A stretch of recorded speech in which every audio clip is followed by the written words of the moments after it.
Bonjour à tous, dans cette vidéo nous allons voir le top 5 des erreurs à éviter en bourse. Donc tout d'abord, vouloir timer le marché. Donc timer le marché, c'est deviner si le marché va être haussier ou baissier à court terme. En général, on performe plus en étant présent continuellement sur le marché plutôt qu'en essayant de le timer, rentrer puis ressortir, etc. On ne peut pas prévoir l'avenir. Et voilà, plusieurs études sont sorties à ce sujet et entre 90 et 95% des traders sont perdants à long terme. Ne pas prendre en compte des facteurs externes, donc comme la macroéconomie, tous les paramètres en fait qui vont être imprévisibles et sur lesquels nous n'avons aucun impact. Donc un livre à conseiller, c'est le livre de Nassim Nicolas Taleb, Le signe noir, qui explique ces paramètres imprévisibles. Cependant, il faut essayer d'investir en DVA, donc en Dollar Value Average, plutôt qu'en DCA, car peu d'intérêt d'investir sur Hermès en ce moment par exemple. Donc voilà. Même si on investit toujours sur des entreprises de qualité, si les paramètres, si les fondamentaux sont surévalués, il vaut mieux attendre un repli. Donc le signe noir de Nassim Nicolas Taleb. La théorie du signe noir développée par le statisticien Nassim Taleb, notamment dans son essai Le signe noir, la puissance de l'imprévisible, est une théorie selon laquelle on appelle signe noir un certain événement imprévisible qui a une faible probabilité de se dérouler, appelé événement rare en théorie des probabilités, et qui, s'il se réalise, a des conséquences d'une portée considérable et exceptionnelle. Taleb a dans un premier temps appliqué cette théorie à la finance. En effet, les événements rares y sont souvent sous-évalués en matière de prix. Cette théorie a été utilisée par celui-ci pour expliquer trois choses. À la fois le rôle disproportionné d'événements majeurs, rares et extrêmement durs à prédire, qui sont hors des attentes normales en histoire, sciences, finances ou technologie. Également l'impossibilité de calculer la probabilité de ces événements rares à l'aide de méthodes scientifiques, dues à la nature même de très faibles probabilités, et enfin les biais cognitifs qui rendent les gens aveugles individuellement et collectivement à l'incertitude et au rôle massif des événements rares dans l'histoire.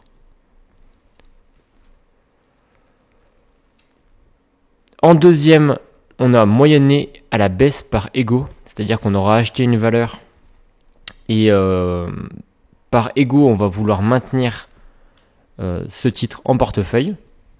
Par peur de vendre en moins-value, on peut parfois ne pas vouloir vendre et moyenner à la baisse et garder une action sans potentiel haussier très longtemps en portefeuille, alors que cet argent alloué ailleurs aurait permis de réaliser plus de profit. Donc voilà, il vaut mieux, si on a une moins-value de, je ne sais pas, 20-30%, la vendre si les fondamentaux se dégradent, si l'entreprise a sorti des résultats qui ne sont pas en corrélation avec ce que nous on attendait et ce que le marché attendait également. Ça peut avoir une importance. Et mettre cet argent, même si on a réalisé une moins-value, mettre cet argent sur un autre titre. Cependant, il ne faut pas rester sans rien faire. Si une action chute de moins 15%, voire plus, il faut passer à l'action, vendre ou renforcer. Exemple, il faudrait une augmentation de plus 60% pour une action en moins-value de 30%. En troisième erreur, on a ne pas faire d'analyse. Donc beaucoup de gens achètent des actions en fait sans écouter les conférences calls, sans lire les rapports financiers, etc. Sans rien faire, juste en écoutant certains groupes Facebook ou certains forums. Je parle évidemment d'analyse fondamentale. Plusieurs ratios ne suffisent pas. Donc j'ai déjà analysé plusieurs sociétés sur cette chaîne. Les ratios qu'on utilise, alors si on prend quelque chose de simple, les rapports Morningstar, ça fait juste une page et on a plusieurs types de ratios. Donc par exemple là on a le rapport Morningstar de LVMH. On a les ratios de valorisation, les ratios de rentabilité, les ratios de solvabilité, donc de santé financière. Également, analyser la croissance du bénéfice par action, de l'EPS. Voilà. Et ensuite, toujours comparer sur au moins 5 ans. 5 ans, ça me semble bien. Le chiffre d'affaires, le résultat net, etc., etc. Donc, ce qui est intéressant au niveau des ratios de valorisation, c'est évidemment le PER, donc le cours sur bénéfice. On a aussi le cours sur trésorerie pour voir si elle a des disponibilités en caisse. Également le rendement, donc le dividende, ça peut être intéressant. Et également voir s'il est safe. Voilà. Les free cash flow, la rentabilité, donc le ROE et le ROA, ça c'est très intéressant. Et voir si elle n'est pas trop endettée. Donc, globalement, c'est ça. Ça, c'est vraiment les ratios fondamentaux de base. On a quasiment tout ici. Bon, après, vous avez d'autres sites comme Zone Bourse, par exemple, qui permet même de voir les prévisions des analystes, donc jusqu'en 2025 souvent. Donc ça peut être intéressant.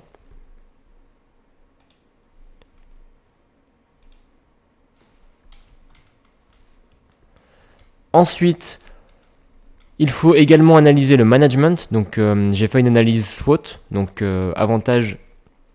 Alors, par exemple,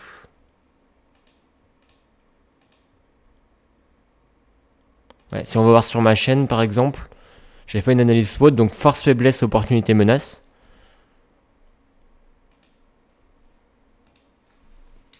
Donc ça, c'est quelque chose qui est aussi à faire, comme on n'a pas tout dans les chiffres non plus. Et pour les plus courageux, lisez les rapports financiers, car beaucoup d'informations ne sont pas disponibles ailleurs. Également, on peut voir il faut essayer d'analyser aussi si on a les compétences, le bilan, voir les bilans des années antérieures, les comptes des résultats et les annexes. Donc voilà. Les rapports financiers, c'est quelque chose qui peut être relativement long.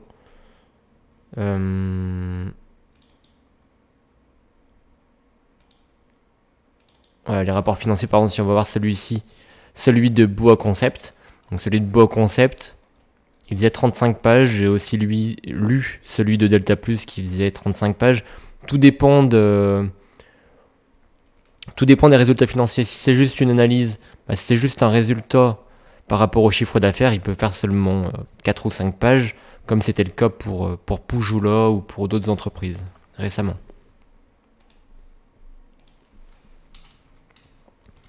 Et enfin, ne pas écouter les Gérard Barré des groupes Facebook qui attendent encore Total Energy à 21€. Donc c'est tous les gens qui sont court-termistes, qui veulent s'amuser, qui sont à la retraite, qui veulent faire des coups, mais voilà, Total Energy aujourd'hui on est proche des 60€. Il peut toujours l'attendre. En quatrième erreur, on a investir sur des actions tendance. Donc pendant le Covid, il y a beaucoup d'entreprises qui étaient qui respectaient ce critère-là. Exemple Novacite, Valneva, Biofitis, Metex, Opium, voire Tesla, voire la crypto.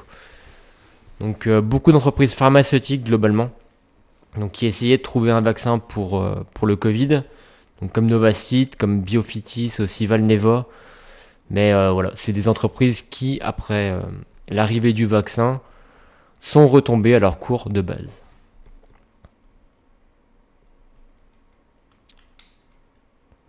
Ce sont des actions qui vont faire potentiellement un x10, mais quand la trend aura diminué, sa valeur redescendra à son juste prix, bien souvent sa valeur de départ, sauf s'il y a un avantage concurrentiel avec un maintien des marges, etc.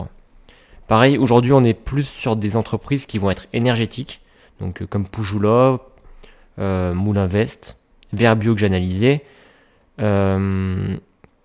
On a aussi Cogra, toutes ces entreprises-là, même Steico, etc. Total, bon, il y en a beaucoup. Et potentiellement, quand la crise énergétique, voire certaines décisions des gouvernements qui pourraient, potentiellement, comme ça arrive en France dernièrement, reculer les objectifs de 2050 en termes d'environnement, toutes ces entreprises pourraient être impactées. Sauf s'il y a un maintien des marges, s'il y a vraiment un avantage concurrentiel, comme c'est le cas pour Pujula qui est leader dans son marché. Donc voilà, c'est vraiment un leader dans son marché, elle est spécialisée dans les conduits de cheminée, et c'est un leader de marché, donc elle peut décider de fixer ses prix, donc de maintenir ses marges, même si on a une augmentation de l'énergie, même si on a une augmentation des matières premières. Les conduits de cheminée Pujula, c'est quand on a un conduit pareil, on appelle ça un Pujula.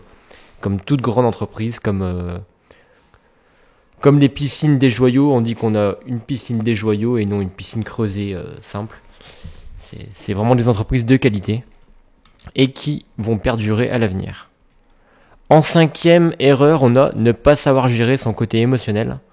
Donc, en fait, la 4e erreur et la 5e erreur, c'est vraiment des erreurs qui sont liées au biais cognitif, au biais psychologique. Donc, ne pas gérer son côté émotionnel.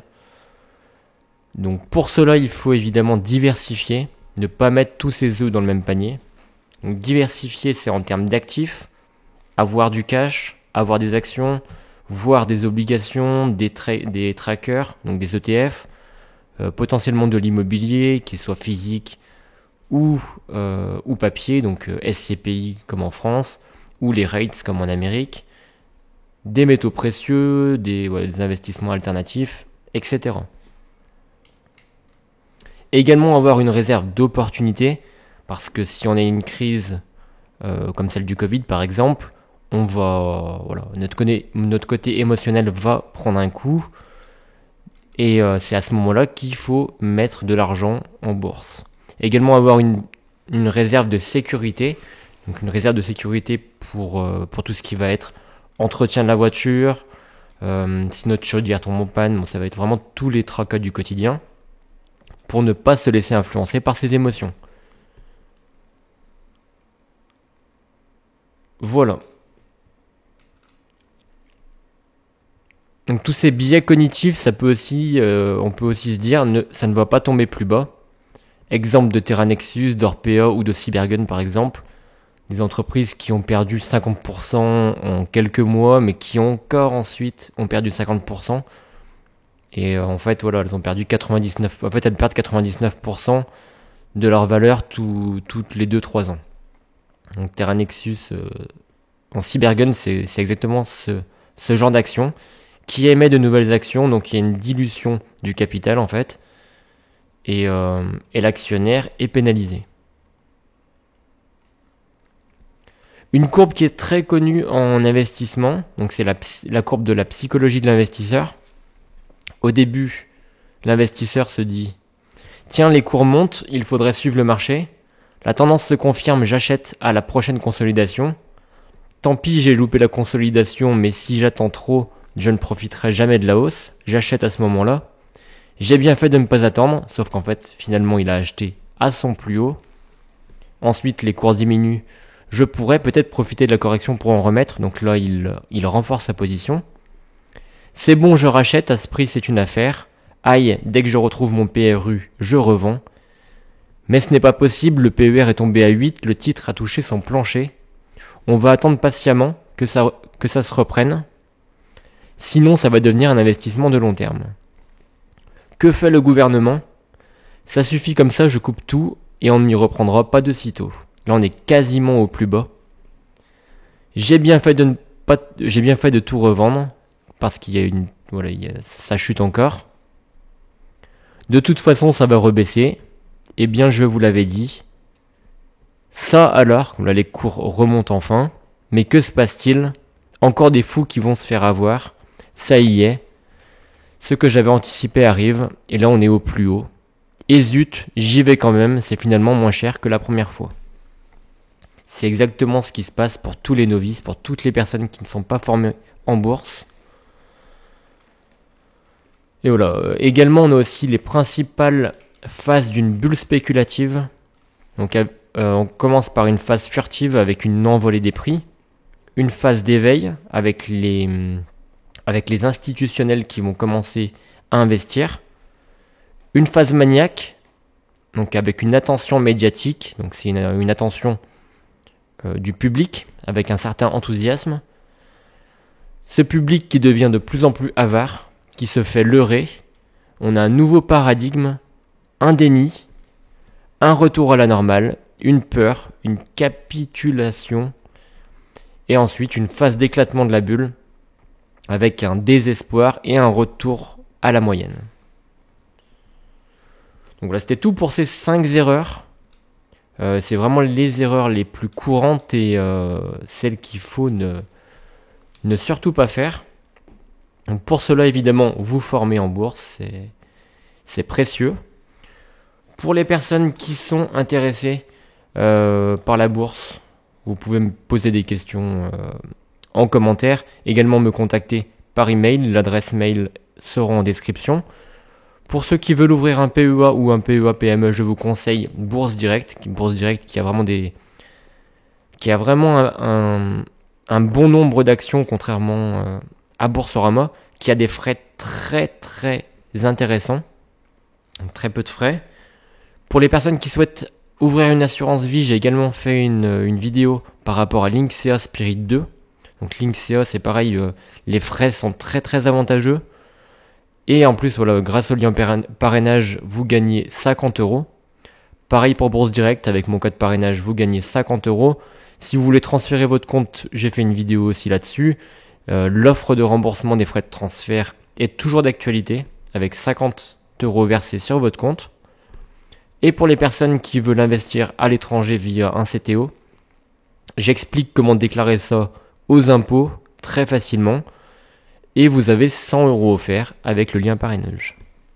Donc voilà, c'était tout pour cette vidéo. N'hésitez pas à me contacter, à laisser un pouce et à vous abonner. Merci à vous.